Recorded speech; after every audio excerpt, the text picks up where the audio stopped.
तो आज कुछ बोलने की जरूरत नहीं है, आपको पता ही है कि आज है डे 5 और विष्णु भगवान जी के अवतार। तो आज मैं विष्णु भगवान जी का 5वां अवतार बनाने वाली हूँ, तो वो है वामन अवतार। एंड ये अवतार सिंपल सा अवतार था। इस अवतार में भगवान जी ने किसी के साथ कोई युद्ध नहीं लड़ा, ये एक दान का अवतार था। तो इसकी स्टोरी भी मैं बताने वाली हूँ, तो फटाफट से वीडियो को स्टार्ट करते हैं।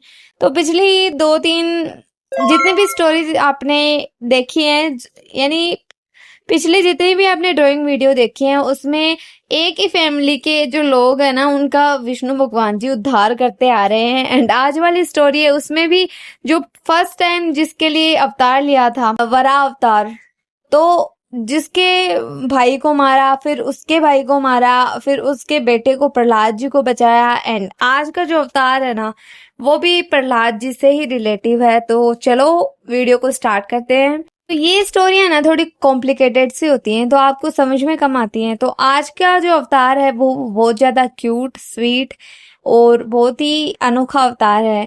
तो ये अवतार है वामन अवतार। एंड वामन जैसे बोने इंसान को कहते हैं हम वामन। तो ये अवतार है विष्णु जी ने बाली के लिए लिया था। तो राजा बाली था, वो बहुत बड़ा और शक्तिशाली राक्षस राजा था। अब वो जो प्रहलाद है ना, उनके पोते थे बाली। प्रहलाद जी के बेटे थे विरोचन और विरोचन के बेटे थे बाली। तो वो हो गए प्रहलाद जी के पोते। वो बहुत ज्यादा शक्तिशाली राजा थे और दानवीर राजा भी थे। अगर उनके द्वार पर कोई आ जाता तो वो उन्हें खाली हाथ वापस नहीं जाने देते। बाली है वो बहुत ज्यादा शक्तिशाली राक्षस थे। पृथ्वीलोक और स्वर्ग पर उन्होंने कब्जा कर लिया था। इतनी पावर थी उनके पास कि उन्होंने ये सारे जितने भी लोग थे अपने पास रख लिए। जब इंसान के पास प्रॉपर्टी आती है तो घमंड तो होता ही है, तो उन्हें थोड़ा थोड़ा ऐसे घमंड होने लगा। तो उनके गुरु थे शंकराचार्य। वैसे सारे जितने भी राक्षस राजा हैं, उनके गुरु शंकराचार्य थे। तो वो उन्हें नए नए आइडिया देते थे विष्णु जी को चैलेंज करने के लिए। शंकराचार्य ने कहा कि तुमने त्रिलोक पर विजय प्राप्त कर लिए, तो अब तुम्हें एक यज्ञ करना चाहिए अपनी कीर्ति का, यश का। तो भाई राजा बल्ली में घमंड आ गया थोड़ा कि हाँ, मैंने 3 लोकों और पृथ्वी पर अपना राज स्थापित कर लिया है। तो बाली ने कई यज्ञ किए और उससे शक्ति प्राप्त की, और वो एकदम से दानी राजा था। तो उसे घमंड हो गया कि पूरे ब्रह्मांड में मेरे से बड़ा दानी कोई नहीं है। तो उनका ये घमंड तोड़ने के लिए ही विष्णु जी ने ये अवतार लिया था। तो देवताओं की जो माता है, सारे देवताओं ने जिन माता के द्वारा जन्म लिया है वो है माता अदिति। और माता अदिति के गर्भ से ही वामन अवतार का जन्म हुआ था। एक छोटा सा नाटा सा बच्चा और फेस पर इतना ज्यादा ग्लो या तेज, तो वो अवतार था वामन अवतार। तो अब चलते हैं स्टोरी लाइन पर। तो मैं स्टोरी लाइन ऐसे बनाती तो क्या हूँ, ये रियल है, लेकिन मैं इस तरह से बताती हूँ कि मैं वहां मौजूद थी। लेकिन हमारे जो ग्रंथ है, शास्त्र जो बचे हुए हैं, उनसे ही ये स्टोरियां निकलती हैं और हम तक पहुंचती हैं। वामन अवतार का जो लुक था बहुत सिंपल था। वामन जैसे पुराने ब्राह्मण जो कपड़े पहनते थे वो थे। हाथ में एक कमंडल था, क्योंकि उससे पहले जो ब्राह्मण हुआ करते थे उन्हें जैसे राजा और वो दान दिया करते थे, और उन दान से ही वो खाते पीते थे। तो अब वामन अवतार के रूप में विष्णु जी चले गए जहां यज्ञ हो रहा था बाली के महल में। अब सबने देखा कि एक छोटा सा बालक हाथ में एक कमंडल लिए रखा है उसने, और एक हाथ से छतरी बना रखी है बांस की, जिसे धूप से बचने के लिए उसने ओढ़ रखा है। तो ये अवतार देखकर सब ऐसे चौंक गए, क्योंकि नॉर्मल अवतार लेकिन फेस पर इतना तेज। अवतार में विष्णु जी थे, वो बाली के दरबार पर गए जहाँ यज्ञ हो रहा था। विष्णु जी वामन अवतार के रूप में राजा बलि के द्वार पे चले गए। तो राजा बलि जी बोले कि हे ब्राह्मण देवता, आप मेरे द्वार पर आए हैं, मैं आपकी क्या सहायता कर सकता हूँ। तब ब्राह्मण देवता ने कहा कि मुझे 3 पग भूमि चाहिए, यानी कि मेरे 3 कदम हो जाएं, इतनी ही भूमि चाहिए। तो सारे जो बाली के सैनिक थे और भी राजा थे वो हंसने लगे कि एक इतना सा नन्हा सा बालक है, उसे 3 पग भूमि की क्या आवश्यकता है। सब हंसने लगे। तब बाली ने कहा कि पूरे ब्रह्मांड में मेरे से ज्यादा ताकतवर राजा कोई नहीं है, ना ही कोई दानी राजा है, तो मैं आपको 3 पग भूमि दान करता हूँ। अब उन्होंने वचन दे दिया। तब शंकराचार्य जो उनके गुरु थे, उन्होंने कहा कि ये बालक मुझे नॉर्मल बालक नहीं लग रहा है, इसके फेस पर एक अलग ही तेज है। ये मुझे विष्णु की माया लग रही है। तब बाली ने कहा कि अगर विष्णु की माया भी है तो विष्णु भगवान स्वयं आए हैं मेरे दरबार पर चलकर, तो मैं उन्हें खाली हाथ तो नहीं जाने दे सकता। अब मैंने वचन दे दिया है तो मैं इन्हें 3 पग भूमि तो जरूर दूंगा। अब इतना बोलकर बाली ने अपने हाथ में जल भर लिया। अब जैसे पुराने टाइम में वचन देते थे ना, तब हाथ में जल लेना जरूरी है, क्योंकि जल हाथ में हो तो इंसान झूठ नहीं बोल सकता है, ना ही मुकर सकता है। तो उन्होंने जल हाथ में लेकर बोला कि मैं ब्राह्मण देवता आपको 3 पग भूमि दान करता हूँ। तो इतना कहते ही जो वामन अवतार था, जो बोना अवतार था, वो अचानक इतना बड़ा अवतार हो गया, बहुत बड़ा। ऐसे हाइट है ना उनकी बढ़ती गई, तो इतनी हाइट बढ़ी कि एक पग से तो उन्होंने जो धरती थी ना उसको नाप लिया, यानी जो धरती माता थी एक पग तो उस धरती पर रख दिया, और एक पैर से पूरा ब्रह्मांड नाप लिया। 2 पग हो गए। अब तीसरा पग कहाँ रखे, जगह ही नहीं थी, क्योंकि तीनों लोगों पर एक पग और पृथ्वी पर एक पग, तो 2 तो हो गए, तीसरा पग कहाँ रखे। तो विष्णु भगवान जी वामन अवतार में बोले कि हे बाली, तुमने वचन तो दिया था, लेकिन मैं तो 2 ही पग भूमि में सब कुछ मेरे पैरों में आ गया। अब बताओ कि तीसरा पैर कहाँ रखूं, तुम्हारे पास तो कोई जगह ही नहीं है।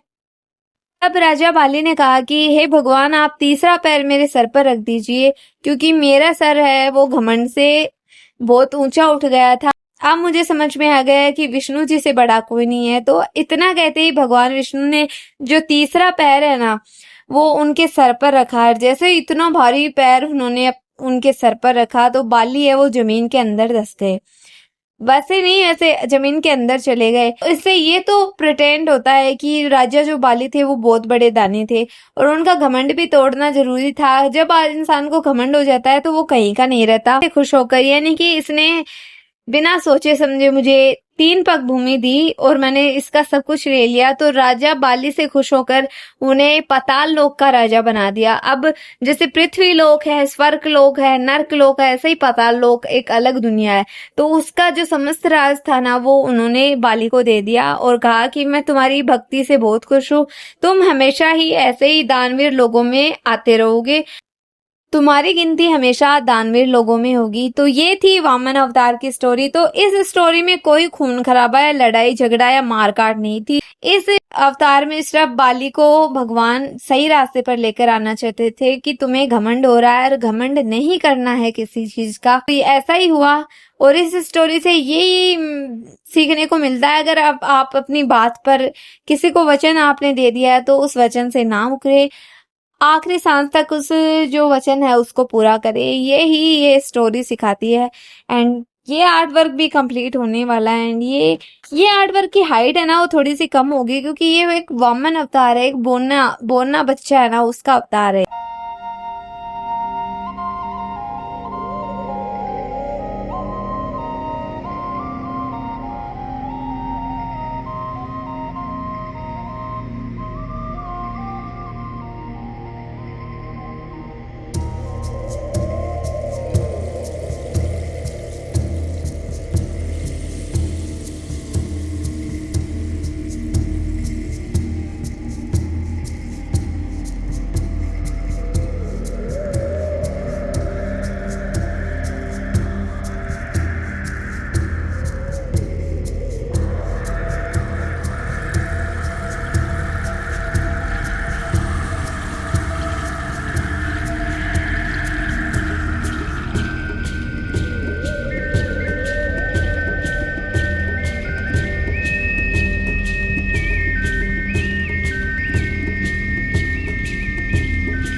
तो भगवान विष्णु के वामन अवतार का यही मोरल है कि अहंकार कितना भी बड़ा हो, लास्ट में विनम्रता ही महान बनती है।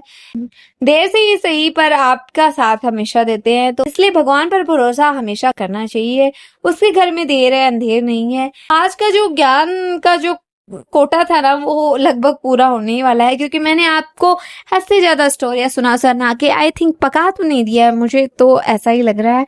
अगर ऐसी बात नहीं है तो कमेंट में जरूर सफाई लिखो मेरे बारे में यार। 5वीं स्टोरी चल रही है और 5वीं स्टोरी में भी मुझे इतना ही मजा आ रहा है। अभी तो 5 पार्ट हो रहा है, क्योंकि 10 अवतार हैं, तो 10वें अवतारों की अलग अलग ड्राइंग बनने वाली है।